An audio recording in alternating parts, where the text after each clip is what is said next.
Então, eu vou mostrar primeiro que essa data do 25 de dezembro é a data mais provável, mais certa, né, para a celebração do Natal mesmo, do nascimento de Nosso Senhor Jesus Cristo. Há bastantes dados que comprovam essa data, né, e ela já é anterior a todas essas objeções, a tudo isso que eles colocam. Para ficar mais didático também, eu preparei uma apresentação aqui para vocês verem os textos também. Então eu vou compartilhar com vocês aqui.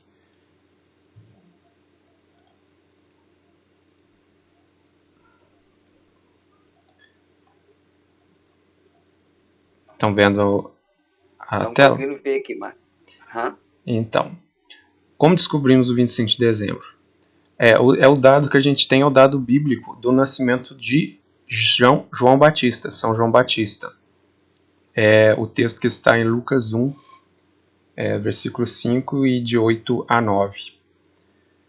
Aí ele fala, nos tempos de Herodes, rei da Judéia, aí uma observação, Lucas ele é bem detalhista com essa questão de datas, de fontes históricas, ele é o que mais dados traz para a gente sobre esses aspectos. Então lá, ele já fala tempo de Herodes, né? Aí os ouvintes dele já sabem, tempo de Herodes é tal data. Existiram vários Herodes, né?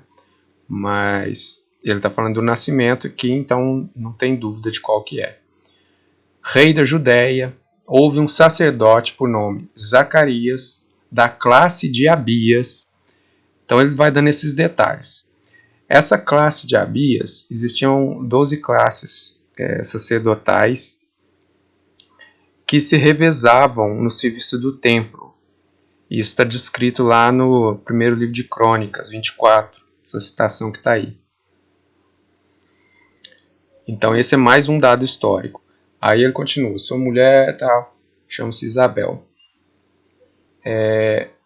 E ele estava, na época da anunciação do nascimento de João Batista, né, ele estava a serviço do templo, nessa data, lá, na ordem da sua classe, ou seja, da classe de Abias.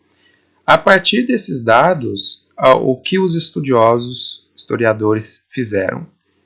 Aí eu coloquei o nome de alguns que fizeram esses estudos. E pelos nomes vocês vejam, são todos, ou quase todos, nomes de judeus. Então são judeus que comprovam essas datas. Eles calcularam o turno de Abias. Qual que era o turno de Abias por volta daquele ano? Zacarias serviu então na semana de 24 a 30 de setembro, que era a data que caía a classe de Abias no serviço do templo. Aí temos algumas coincidências, né? Desde o início do cristianismo, algumas tradições orientais celebravam o nascimento o anúncio do nascimento, né, de João Batista em 24 de setembro. Isso desde muito cedo, até hoje, algumas tradições orientais. Ora, se ele foi anunciado em 24 de setembro,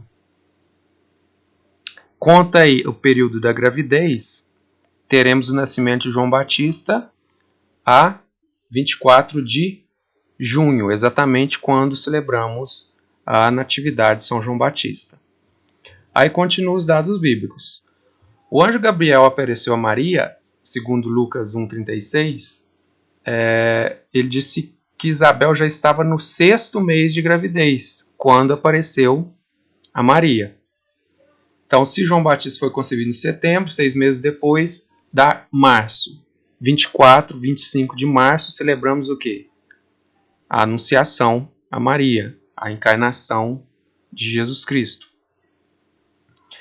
Então, de março, 25 de março, mais 9 meses, temos 25 de dezembro. A conta é essa.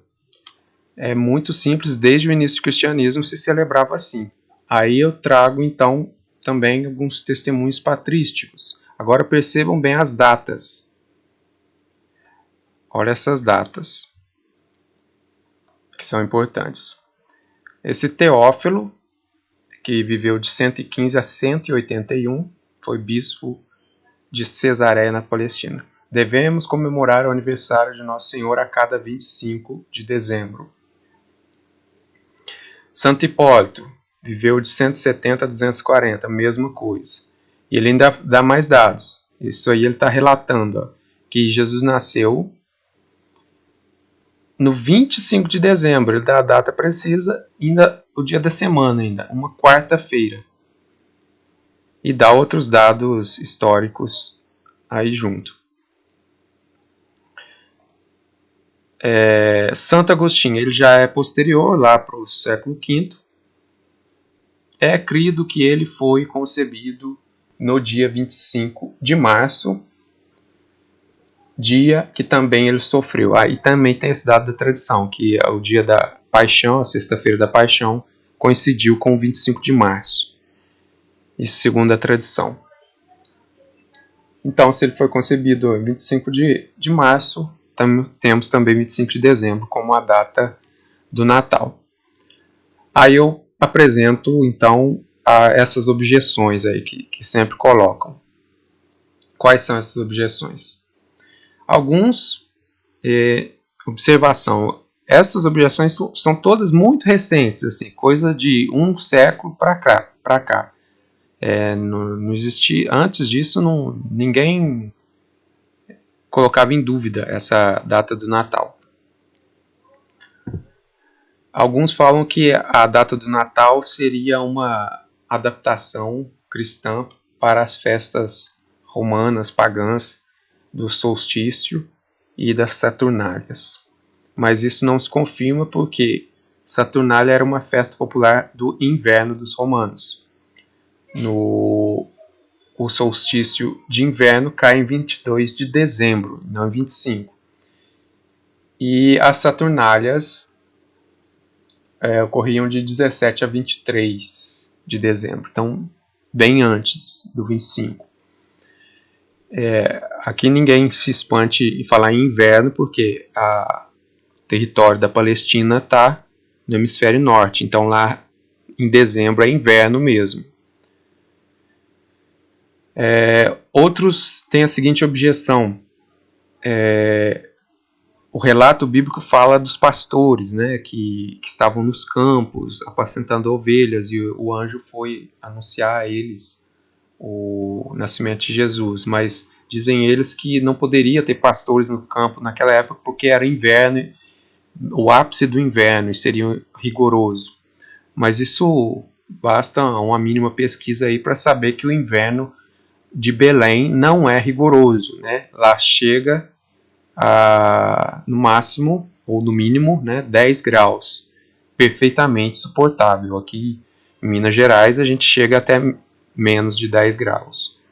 Então não é aquele Natal de Papai Noel, de neve, não tem nada disso lá. Neve costuma até ter, mas é por causa da região montanhosa, mas não chega a menos de 10 graus. Então tem pastores lá, inclusive, não coloquei aqui, mas tem foto recente, assim, tirada neste século, assim, de dezembro, lá, os pastores nos campos. Ainda tem pastores de ovelhas lá no inverno. Outra coisa que eles colocam seria uma data para comemorar o Sol Invictus, um deus romano. Basta também a pesquisa simples aí, até de Wikipédia, tem lá as fontes e os dados, que essa festa do Sol Invicto é posterior, né? Aí eu coloquei os dados. 270 foi a criação desse culto, foi oficializado em 25 de 12, somente no ano 274 depois de Cristo. Aí a gente volta lá naqueles testemunhos patrísticos. Desde 170, pelo menos, a gente já tinha alguém falando que Jesus nasceu no 25. quando então colocar essa festa aí do Sol Invicto, pode até ser, não sabemos, que o imperador quis sobrepor a festa cristã que já existia. E não o contrário, não foi o cristão que quis se apropriar da festa pagã. Mas também isso, ao contrário, ocorreu. Assim, não tem problema nenhum falar assim, que você pega muitas homilias, sermões, que fala o verdadeiro sol para nós é Cristo. E não o sol, o astro sol, ou o deus do pagão, que não é deus coisa nenhuma. E outra coisa também, eu coloquei até uma imagem aí de uma medalha ou moeda desse Sol Invictus, não tem nada a ver com o que seria Jesus, né? E tem muita confusão também entre esses deuses. Pega lá o artigo qualquer aí sobre isso, você vai ver a confusão que eles mesmos fazem. Assim, esse Sol Invictus apareceu de um lado, o outro copiou, mas modificou a história dele. Então, assim, era uma confusão. Então, assim, a gente nem sabe direito quem é o Sol Invictus, né? Nessa descrição aí, ele é um jovem, um menino, não uma criança, né? Mas é um jovem. Em outras descrições, ele já é um adulto e não tem nada a ver com o Natal cristão. É só uma coincidência de datas, conforme já falei aí. Bem, penso que essa questão da data tá demonstrada, né? Não tem alguma dúvida quanto a isso? Porque aí eu passo a mostrar também a cena do Natal, o que ocorreu naquela época, segundo os relatos bíblicos, e fazer alguns comentários sobre essa data. Alguém quer falar alguma coisa? A dúvida primeira que eu tinha, Marcelo, é sobre essa questão que você tinha comentado dos pastores no campo, né? Porque sempre que eu vou comentar dessa questão do Natal sendo dia 25 de dezembro, as pessoas sempre usam esse argumento, né? Não pode ser porque aí nessa época é muito frio em Belém, né? Mas você acabou de mostrar que não é bem dessa forma, né? Hoje é fácil, assim, tem sites aí que mostram as temperaturas dos locais, né? As estimativas, essas coisas. Pega lá, pega Belém atual, não vai dar menos de 10. E é interessante que pelo menos essa objeção, ela vem muito dos protestantes, não dos ateus. Porque eles têm um pouco de birra, né, com alguns, né, com essa festa, com essa marcação de datas, porque não é um dado bíblico, segundo eles, né? Mas aí eles querem combater com uma visão que não é bíblica também, que é aquela visão do Natal com neve, né? Do frio rigoroso, do Papai Noel. Eles acham que tudo isso é invenção católica, né? Misturam tudo e inventam esses argumentos aí. Ô, Márcio, outra coisa aqui que uma vez eu estava pesquisando sobre essas questões, eu vi que nas igrejas orientais eles costumam celebrar o Natal no dia 6 de janeiro, né? Só que isso Sim, aí teria se dado não por uma confusão, mas assim, por uma troca de calendários, não é? exato. E nessa troca de calendários, mesmo assim, a data certa mais certa seria o 20 de dezembro? Bem, aí eu não sei dizer assim como foi feito essa troca de calendário, assim, por que houve esse erro. Na verdade, eles seguem o calendário antigo ainda, anterior ao gregoriano, que era o juliano. Mas assim, eu não tenho dados para mostrar isso. Mas assim, no fim, é uma janela pequena aí, né? São praticamente 2 semanas, né? No máximo 2 semanas de diferença. E que não deixa de coincidir também que é a nossa Epifania. Nós continuamos celebrando a Epifania, que nada mais é do que o nascimento de Jesus. A Epifania é o nascimento de Jesus. A gente acaba celebrando a visita dos magos mas por causa do nascimento de Jesus. A Epifania é a manifestação, né? O que se manifestou? Não foram os magos, né? Foi Jesus, o nascimento de Jesus. Então é o Natal também, é como se fosse uma prolongação, vai do 25 até o 6 de janeiro. E é interessante também que assim, essa questão de a fixação de datas, assim, a igreja não está muito preocupada com isso. Lembro, assim, no Concílio Vaticano II, havia algumas petições para tentar fixar a data da Páscoa em uma data fixa. Mas isso não se resolveu, só foi dado uma nota, assim, tá num dos documentos, se não me engano, é da liturgia, né? Que assim, que a igreja não se opõe a que se fixasse uma data fixa da Páscoa, desde que assim, todos os cristãos, né, aí tendo em vista os ortodoxos, que costumam celebrar em data diferente também, concordassem com essa data. Mas assim, na prática isso não vai ser feito porque a Páscoa não é uma data fixa mesmo, ela é uma data variável. Mas é só para dizer que assim, Jesus nasceu no 25 de dezembro. Bem, isso é muito difícil de dizer porque naquela época não tinha esse calendário que nós temos hoje. Mas nós sabemos que ele nasceu nesse quase que aí pouco após o solstício de verão e que desde cedo os cristãos celebraram assim. Aí quando muda o calendário, às vezes dá um erro, dá um problema, mas isso pouco importa para a nossa fé, para a nossa celebração.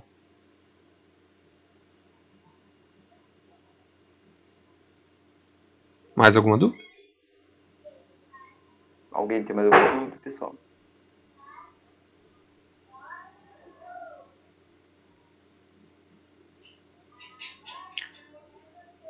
Então eu posso continuar aqui, né? Acho que pode dar continuidade, né? O presépio, essa cena do Natal, isso aí todo mundo já sabe, só para não passar em branco. Foi criado por São Francisco de Assis em 24 de dezembro de 1223. Por que 24? Foi o dia que ocorreu esse presépio. Ele, segundo a história, as fontes franciscanas, 15 dias antes, ele comentou com um amigo dele lá na cidade de Grétio que queria fazer uma pregação de Natal diferente, assim, mostrando como nasceu de fato Jesus. Então ele pediu para esse amigo dele, se não me engano, chamava João, era um leigo, para preparar naquela gruta que ele viu lá nessa cidade uma manjedoura com um boi e um burro. Só isso. Uma manjedoura com palha, um boi e um burro. E ele parece que São Francisco teve essa ideia também.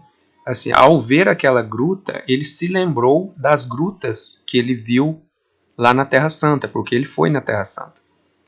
E ele achou muito parecido e teve essa ideia. E então ele fez esse pedido, chegou lá, assim, fez o pedido e esqueceu, né? Vamos dizer assim, ele esqueceu. Chegou no dia da missa de Natal, 24 de dezembro, chegou lá, estava tudo pronto, segundo ele tinha pedido. Na gruta, uma manjedoura com palha, um boi e um burro, só isso. Esse foi o presépio franciscano. E foi celebrada ali a missa, né? São Francisco não é sacerdote, ele era diácono, então tinha algum outro padre lá que celebrou, e São Francisco, como diácono, proclamou o evangelho e fez a pregação. Aí essa pregação dele que foi esse primeiro presépio. Aí ele explicou ali todo o mistério do Natal. Essa imagem que eu coloquei aí é do século IV, só para mostrar que, apesar de o modelo de presépio encenado, modelo vivo ou de imagens ser posterior a São Francisco, Essa cena do Natal, né, o menino Jesus deitado na manjedoura, com o boi e o burro, é antiquíssima, né? Temos aí essa escultura aí, que se não me engano é de uma sepultura do século IV. A palavra presepium é do latim, significa o mesmo que manjedoura, e manjedoura também é outra palavra latina para a mesma coisa, quer dizer lugar em que se come, né? O lugar onde que os animais comem. Manjedoura, né? Onde eles manjam, né? Fazem um manjar. E essa coincidência aí também deu motivo a muitos padres da igreja fazer pregações a esse respeito, né? Jesus, o pão da vida, nasceu no lugar onde se come, né? Numa mesa em que se come. São Francisco provavelmente fez essa ligação também, porque ele foi celebrada ali naquela manjedoura uma missa, né? Da Eucaristia. E outra coincidência também, né? Belém, o que quer dizer Belém? É a casa do pão. A palavra Belém, no hebraico, significa casa do pão. Então Jesus nasce na casa do pão em uma manjedoura. Aí eu passo a mostrar aqui um paralelo dos dois evangelhos que narram o nascimento de Jesus. Somente Mateus e Lucas fazem essa narrativa. E cada um mostra um lado diferente. São Lucas é que dá mais detalhes históricos, como eu já disse, e ele começa falando do motivo pelo qual Jesus foi nascer em Belém. Aí ele dá o dado histórico.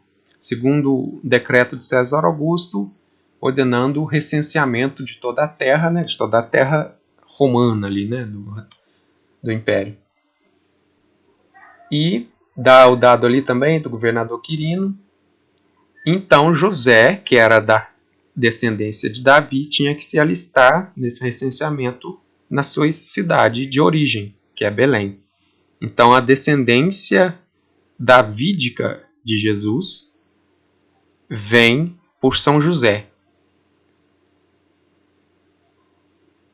Então São Lucas ele dá essa motivação para por que ele sai lá de Nazaré, onde era a casa deles, de José e Maria, para nascer em Belém, por motivo desse recenseamento. São Mateus ele não dá esses detalhes. Ele já diz que Jesus nasceu e pronto. Tendo, pois, Jesus nascido em Belém de Judá, no tempo do rei Herodes, eis que os magos vieram do Oriente a Jerusalém. Só isso que ele fala. Aí, voltando a Lucas, ele dá os detalhes do presépio, né? Maria deu à luz seu filho primogênito, envolvendo-o em faixas, reclinou-o num presépio, né, aquela palavra lá, numa manjedoura, porque não havia lugar para ele na hospedaria. São Lucas sempre gosta de explicar por que fez assim e não de outro jeito. Por que foi na gruta e não na casa? Porque não tinha lugar, que a cidade estava cheia. E aí esses detalhes também tudo passaram para o presépio, né? Envolveu em faixas, reclinou num presépio. Até aqui algum comentário? Que eu vou passar a página. Não, né? Aí São Lucas continua falando desse episódio do nascimento de Jesus. Ele fala que havia então nos arredores alguns pastores que vigiavam e guardavam seu rebanho nos campos durante as vigílias da noite. Um anjo do Senhor apareceu-lhes e a glória do Senhor refugiou ao redor deles e tiveram grande temor. O anjo disse-lhes: Não temais, eis que vos anuncio uma boa nova, que será alegria para todo o povo. Hoje nasceu na cidade de Davi um Salvador, que é Cristo Senhor. E isto vos servirá de sinal. Achareis um recém-nascido envolto em faixas e posto numa manjedoura. Aí, esse detalhe é interessante porque o anjo aparece e dá o detalhe da cena que eles vão encontrar. O recém-nascido envolto em faixas, posto numa manjedoura. Pela segunda vez ele cita isso. Agora uma curiosidade, assim, não sabemos se esse anjo apareceu antes do nascimento, apesar dele falar que nasceu, né, no presente, para dar tempo dos pastores chegarem ao local, né, porque eles iam encontrar exatamente a cena que ele está descrevendo. Recém-nascido, envolto em faixas, deitado numa manjedoura. Porque se eles chegassem no dia seguinte, provavelmente ele já não estaria dessa forma, né? Ou, quem sabe, estaria. São detalhes aí, curiosidades. Aí fala aquela questão dos anjos, da multidão de anjos do céu, cantando glória a Deus no mais alto dos céus. E na terra paz aos homens, objetos da benevolência divina. Aí é uma tradução alternativa, que existe muita diferença entre manuscritos também. Passou para a maioria aquela paz na terra aos homens de boa vontade. Também é correta, porque se encontra nos manuscritos. Então os pastores foram com grande pressa e acharam Maria e José e o menino deitado na manjedoura. Aqui interessante, ele cita José, que está junto, tá? Guardem esses detalhes. Vendo-o, contaram o que lhes havia dito a respeito do menino. Todos os que ouviam admiravam-se das coisas que lhes contavam os pastores. Aqui já há um salto, né? Dizendo que os pastores foram embora dali e foram contar para os outros o que tinham visto, né? Agora a gente volta a Mateus, que já tinha anunciado que o menino tinha nascido e tinham vindo magos do Oriente. Ele já continua a narrativa dos magos. Não dá detalhes do presépio, não dá detalhes do dia do nascimento. Aí os reis magos, aí eu já adianto uma coisa, eu falei reis, assim, mas o texto não fala reis. O texto não fala que são reis, falam magos. E que a gente costuma traduzir por sábios também.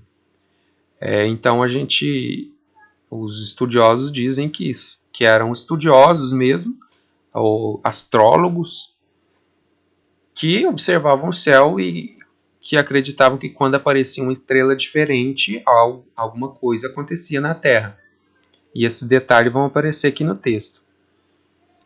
Olha lá. Onde está o rei dos judeus que acaba de nascer? Vimos a sua estrela no Oriente e viemos adorá-lo. Vimos a sua estrela. A sua de quem? A do rei dos judeus que acabava de nascer. Eles acreditavam que cada estrela que aparecia era de alguém, de uma personalidade, né? Essa é a astrologia antiga. Aí o rei Herodes ficou perturbado e toda Jerusalém com ele. Como que toda Jerusalém ficou perturbada? Se os reis magos estão falando ali com Herodes. Convocou os príncipes dos sacerdotes e os escribas do povo e indagou deles onde havia de nascer o Cristo. Responderam eles, em Belém, na Judéia, conforme Miqueias 5:1. Herodes então chamou secretamente os magos e perguntou-lhes sobre a época exata em que o astro lhes tinha aparecido. Aqui não fala a resposta dos magos. Herodes pergunta, quando que apareceu essa estrela? Não se conta aqui qual foi a resposta dos magos, mas o Herodes continua. Ide informar-vos bem a respeito do menino.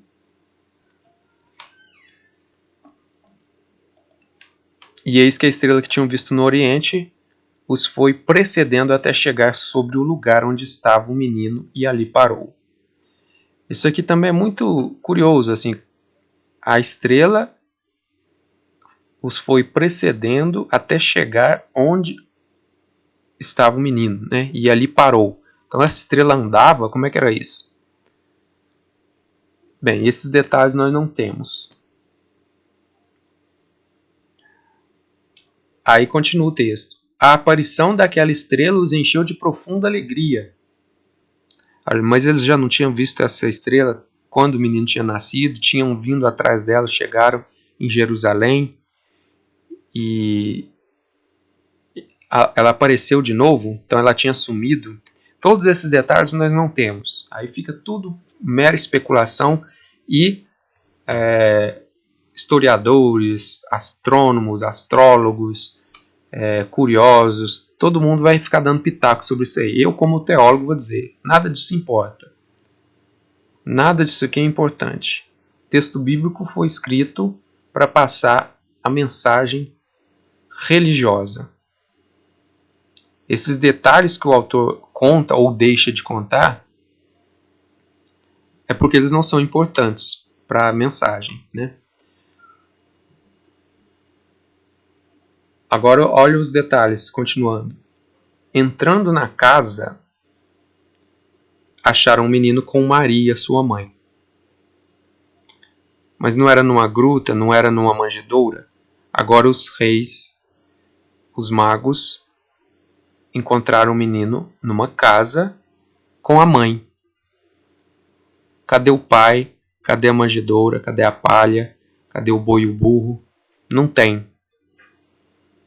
Prostrando-se diante dele, o adoraram, depois abrindo seus tesouros, ofereceram-lhe como presentes ouro, incenso e mirra. Olha mais detalhes. Quantos eram os reis, os magos? O texto não fala. De onde que surgiram os três, o número 3? É dos presentes. Então, se supõe que eram 3. Cada um deu 1. Mas pode não ter sido. A tradição diz que são 3, dá até nomes para eles, né? Não aparece nos textos bíblicos. E os padres da igreja dão toda a explicação espiritual para isso, por que é ouro, por que é incenso, por que é mirra, todo mundo já ouviu isso aí. O ouro por causa da realeza, o incenso por causa da divindade e a mirra por causa da sua humanidade e da sua morte. A mirra é um perfume que se usava para embalsamar os defuntos, né? Bem, aí olha voltando aqui o detalhe dos magos. Pode ser que esses magos tenham aparecido muito depois do nascimento de Jesus. Aqui não fala que eles entraram numa casa e acharam com Maria. E o texto continua, eu cortei ali, mas dizendo que quando Herodes ficou sabendo, quer dizer, quando ele percebeu que os magos não voltaram a Jerusalém para contar para ele o que eles tinham visto, quer dizer, talvez tenha até passado muito tempo. Cadê aqueles magos? Não vieram. Então ele manda matar todos os meninos de Belém até 2 anos de idade. Por que até 2 anos? Pode ser que esse seja o tempo desse episódio todo. Do aparecimento da estrela, da visita dos magos e do tempo que o Herodes demorou para perceber que os magos não voltaram. Então ele faz um cálculo. Esse menino deve estar com até 2 anos, menos de 2 anos. Então mata todo mundo com menos de 2 anos. E daí surge a festa dos santos inocentes, né? Aquelas crianças que provavelmente morreram ali naquela região por conta desse episódio. Aí continua a narrativa do Natal com José tendo mais um sonho para levar o menino para longe, para fugir dessa matança do rei. E ele partiu para o Egito. Ali permaneceu até a morte de Herodes, para que se cumprisse o que o Senhor dissera pelo profeta. Aí é São Mateus dizendo, né? São Mateus tem muito disso. São Mateus escreve, era judeu, escreve para judeus, e faz muito link, né, com o Antigo Testamento. O objetivo dele é provar para os judeus que Jesus é o Messias prometido. Então ele está sempre fazendo esses links aí com o Antigo Testamento. Vendo então Herodes que tinha sido enganado pelos magos, ficou muito irritado, mandou massacrar em Belém e nos seus arredores todos os meninos de 2 anos para baixo, conforme o tempo exato que havia indagado dos magos. Né? Aquela resposta que os magos não deram, talvez seja essa aí. Ah, a estrela apareceu tem 6 meses, tem 1 ano. Aí até eles chegarem lá e irem embora, passou quase mais 1 ano. Aí Herodes calculou aí que o menino teria menos de 2 anos.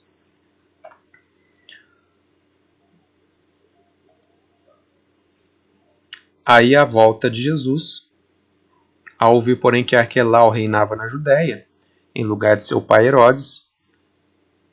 Arquelau é filho do Herodes, mas também era tão ruim ou pior que o Herodes. Então ele não ousou ir para lá, para Belém ou para Jerusalém.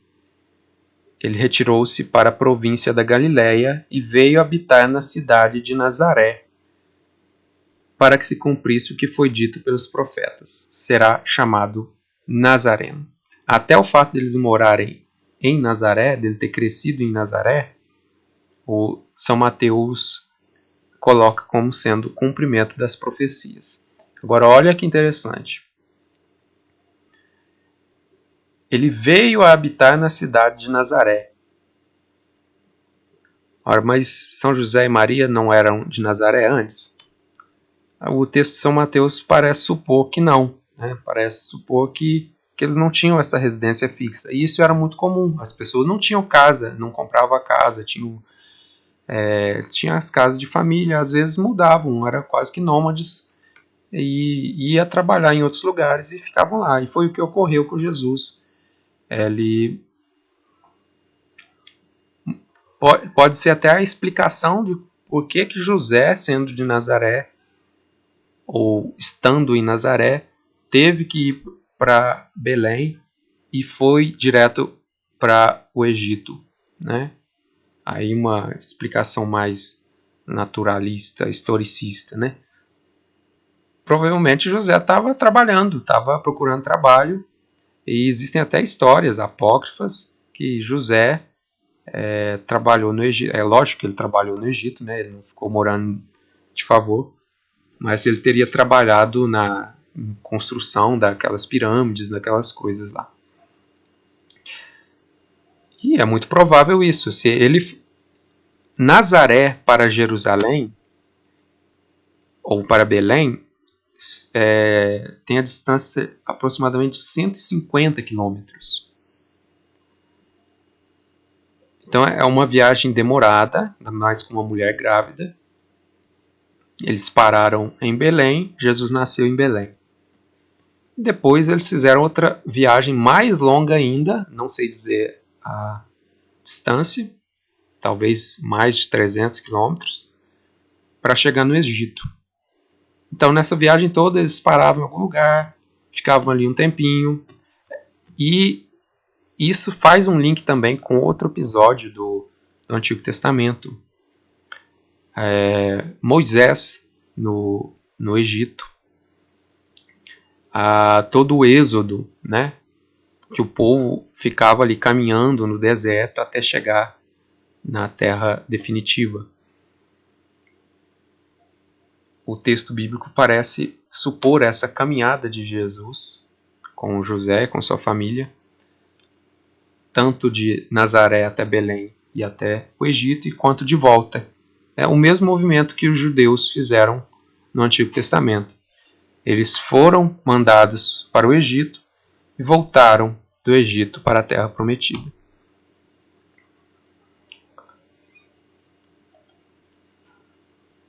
Agora, lemos todos os relatos do Natal, tanto em Lucas quanto em Mateus. Onde apareceu o boi e o burro? Não apareceram. Não tem boi e burro.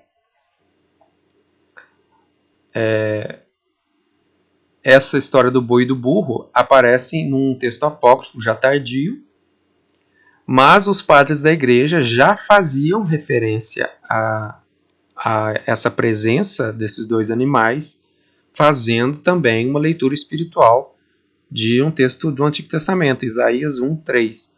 O boi conhece o seu dono e o jumento o presépio do seu senhor, ou a manjedoura do seu senhor. Mas Israel não me conheceu, não conheceu o Senhor. Então Jesus nasce ali em Belém, e não na terra dos judeus, né? Depois vai para Jerusalém e não é reconhecido pelo seu povo.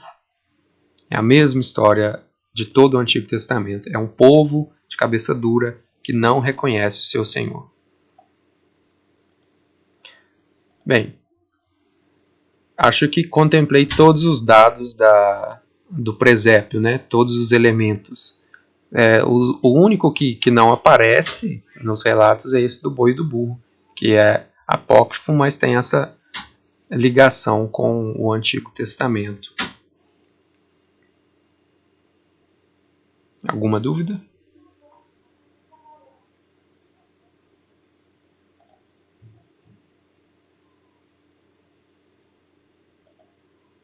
Tô tentando lembrar que eu ia perguntar, Márcio. Nossa senhora. Mas a gente tem essa pregação que São Francisco fez no dia do presépio. Não sei. Teria que procurar. Chama Fontes Franciscanas. Provavelmente tem alguma coisa, não deve ter completo, porque ninguém estava ali transcrevendo essas coisas, né? Mas quem escreveu depois comentou alguma coisa, mas provavelmente tem alguma coisa. O documento chama Fontes Franciscanas. Existe até livro para comprar com esse nome. E, Márcio, sobre essa questão também dos três reis magos, você estava comentando que eles poderiam não ser três nem reis, né? E provavelmente você já conhece, mas eu acho que o Eusébio Cesarelli comenta, né, que depois os apóstolos foram batizar esses três reis magos futuramente, né? Sim. Não, e consta da tradição, que são esses três, né? Mas no texto bíblico não tem. Então, provavelmente eram esses três mesmo.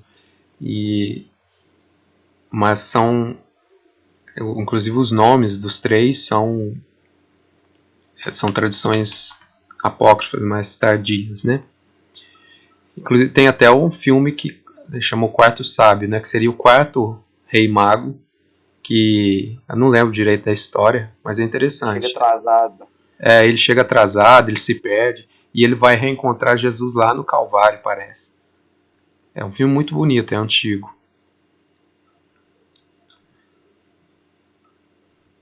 Mas isso também é ficção, né? E esse, por exemplo, não tem dado histórico sobre isso. Alguém tem mais alguma pergunta aí, pessoal?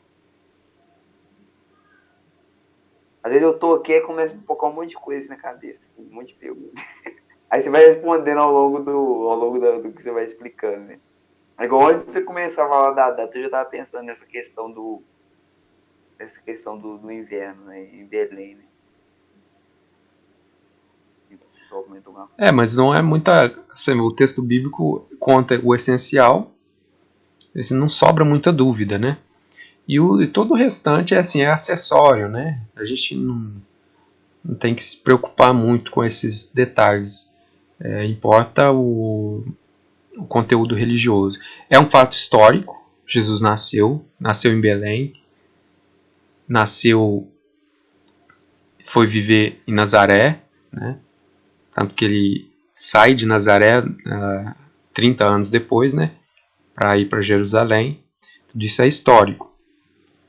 Agora, essas minúcias, esses detalhes, são importantes para a pregação, às vezes, porque todos os padres da igreja, até hoje os padres, os bispos, nas pregações fazem leitura espiritual desse episódio, né?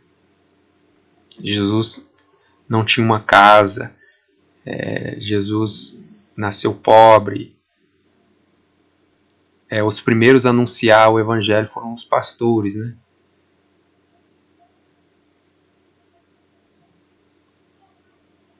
Isso é uma coisa muito útil, né? A gente vê a simbologia do boi e do burro, né? Que acho que muita gente faz essa leitura como se o burro representando os pagãos e o boi os Isso, judeus, né? esqueci de falar isso, exatamente. Os santos padres falam isso. Por isso que é um. E outra coisa que eu não falei, assim, será que havia um boi e um burro lá? Muito provavelmente, porque o burro era do próprio São José. Ele não foi para lá É, num burro. Então tinha um burro lá. E eles não estavam numa estrebaria, num local de animais. Então tinha bois lá. Provavelmente tinha bois, tinha ovelhas, cabras, né, que eram os animais presentes ali naquela época.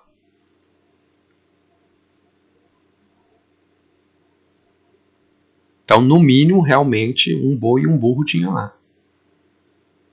tem muita gente que faz, tipo assim, eu conheço gente que é meio, né, meio cabeça fechada aí, e que, tipo assim, fica falando assim, o presépio católico tá errado porque tem uns reis magos na cena do nascimento, né?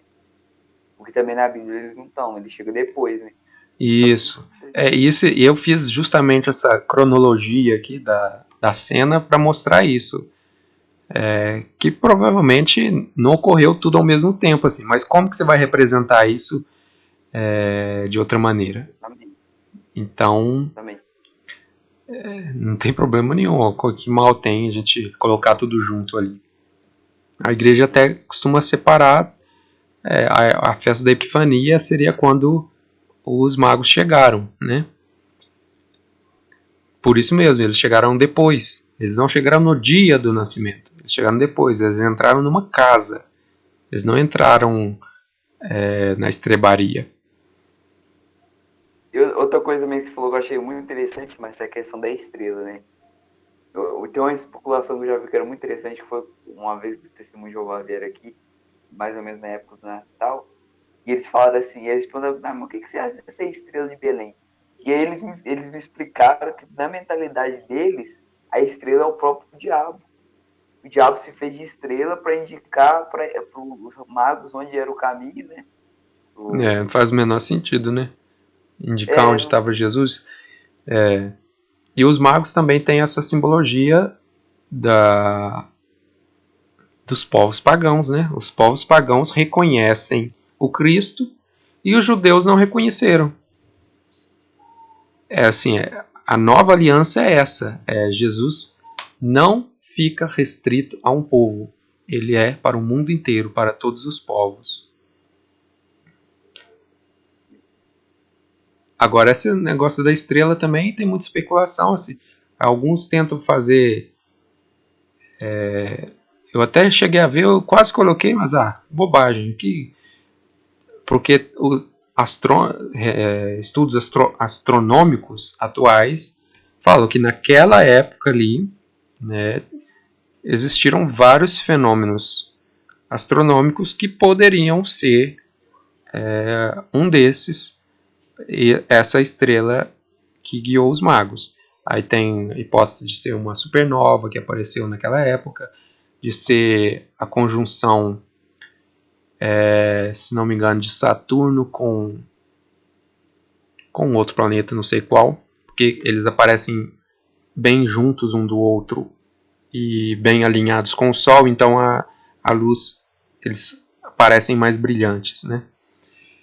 Foi naquela época também que isso ocorre de tantos em tantos anos, e naquela época coincidiu também isso. Outros falam de cometas, né? E também o próprio cometa Halley, que aparece próximo àquela data, alguns anos de diferença. E essa questão dos anos também eu não comentei. Assim, Jesus nasceu em que ano? uhum. Jesus nasceu, É, não sabemos exatamente que ano que ele nasceu, porque houve também erro de calendário. Se nós estamos na era cristã, era para ele ter nascido no ano 1. No ano 1. Não existe ano 0 também. Seria no ano 1. Mas um monge lá que fez o cálculo do nascimento de Jesus, muitos séculos depois, acabou errando, não sei especificar por quê, o cálculo. Errou o cálculo de modo que Jesus provavelmente nasceu entre o ano 4 antes da era cristã, né? Antes do ano 1, ao ano 6, ou entre 6 e 4 antes de Cristo. Jesus nasceu antes de Cristo. Uhum. É meio complicado. É, questão. E também essa questão da data também tem uma questão ali no. Acho que muita gente alega isso, agora eu não sei, né? Que existe uma contradição entre São Lucas e acho que São Mateus, porque um aponta um imperador e o outro, um negócio assim. Já viu isso, mano? Não, não. Mas aqui, pelos textos que eu colei aqui, pode ter uma confusão de nomes, porque assim, o Herodes, por exemplo, são 3 Herodes. Arquelau não é o nome do sujeito, é o sobrenome, ou o apelido, ou a família. Então, às vezes, tem essas trocas de nomes, né? Mas todos os estudos que eu já vi, nenhum coloca em dúvida esses nomes aqui, não. Às vezes pode haver uma diferencinha de datas entre eles, que pode gerar alguma confusão inicial.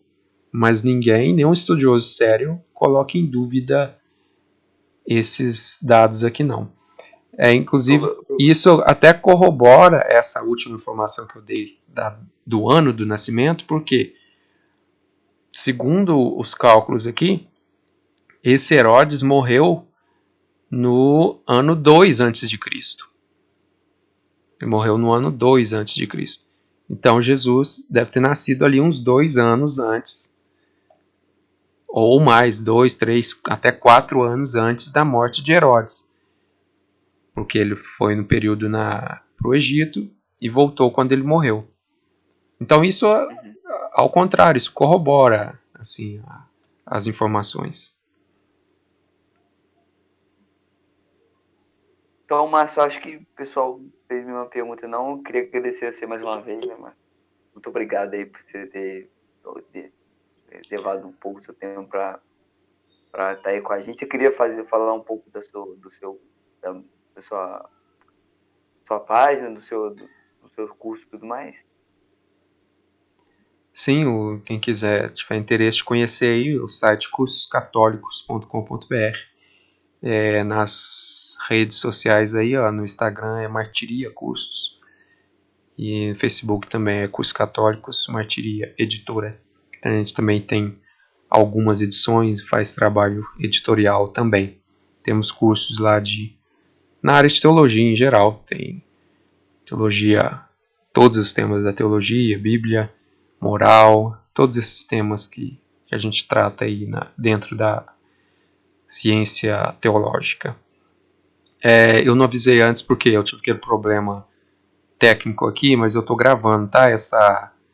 Não, a tela de vocês não estou gravando, não, estou gravando a minha. Não, tem problema não, Só para aproveitar, talvez em algum curso meu lá, eu sempre gosto de aproveitar essas falas que eu faço. Foi muito bom, Márcio. Excelente. Então é isso, vamos terminar com a oração de novo. Né? Tá ok. Pai, Filho e Espírito Santo. Amém. Ave Maria, cheia de graça, o Senhor é convosco. Bendita sois vós entre as mulheres, bendito é o fruto do vosso ventre, Jesus. Santa Maria, Mãe de Deus, rogai por nós, pecadores, agora e na hora de nossa morte. Amém. Pai, Filho e Espírito Santo. Obrigado, Márcio. Obrigado a vocês, boa noite. Boa noite.